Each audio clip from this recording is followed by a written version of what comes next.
This first video about the Olympic medal count task is really just an introduction and to get us started in our analysis. And you'll notice after you've made your own copy of this spreadsheet, there's two tabs. And on the very first tab is just a whole bunch of data.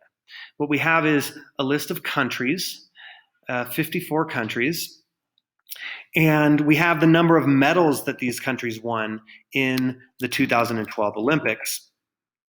And then we also have a bunch of demographic data about the countries, the area of the country's population, their GDP, GDP per capita, life expectancy, and population growth. So we have 1, 2, 3, 4, 5, 6 different pieces of demographic information for each country. And we also have the number of medals that they won in the Olympics. So what we're trying to do with this task is to understand if any of these statistics or data can help us predict the number of medals that a country might win in the Olympics. And we're going to do that by analyzing the medal count versus any one of these statistics. And what I have here on the second tab, the medal count versus question mark, question mark, question mark, is a template.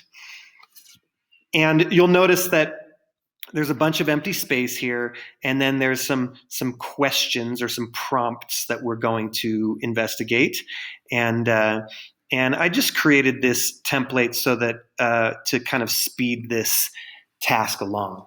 What we're going to do first is we're going to try to investigate the relationship between a country's medal count and their GDP. And the way we're going to do that is first we're going to make a copy. We're going to duplicate this sheet. I don't want to edit my template because I'm going to have to use that again and again and again. So I make a copy of the template and I'm going to rename it. And instead of medal count versus question mark, question mark, question mark, it's going to be medal count versus GDP. And I will also change the title right here. So that's step one. The next thing we're going to do is go and get some data from the collection here, like all these country names. I'm going to copy those over here.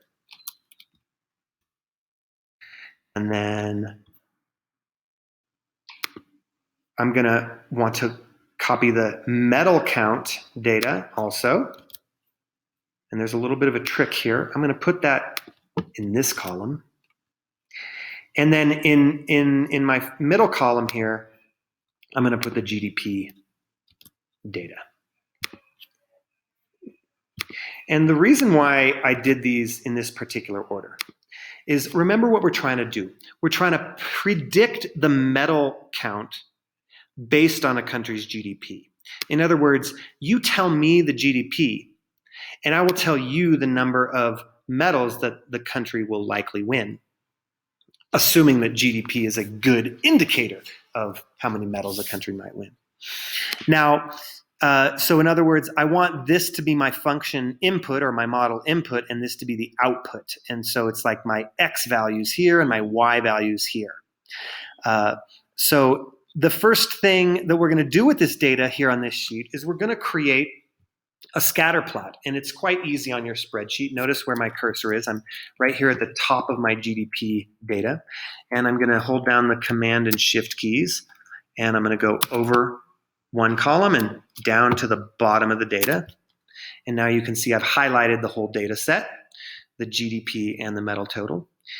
And I'm going to use this Insert Chart button here to insert this scatter plot. Now, the spreadsheet tool is pretty smart. It knew that we probably wanted a scatter plot with this data, and that's what it gave us.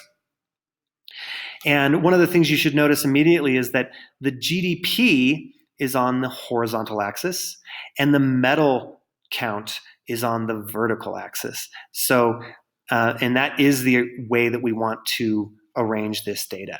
because remember, we're trying to go from GDP to metal count.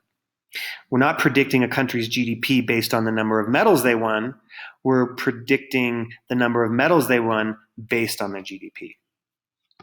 So the spreadsheet also gave us these intelligent titles for our axes and for our graphs. So a lot of this stuff is done, but I would like for the spreadsheet to insert the best fit line or the trend line.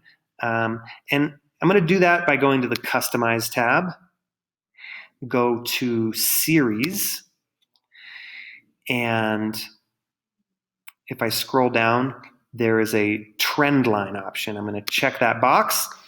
The trend line immediately appears, and we have a few options here. But for now, I'm just going to leave it at that. I'm going to close that window, and then here we are. We have our scatter plot with a trend line, and it shows us the general pattern based on the data that we have. And that is all for this video.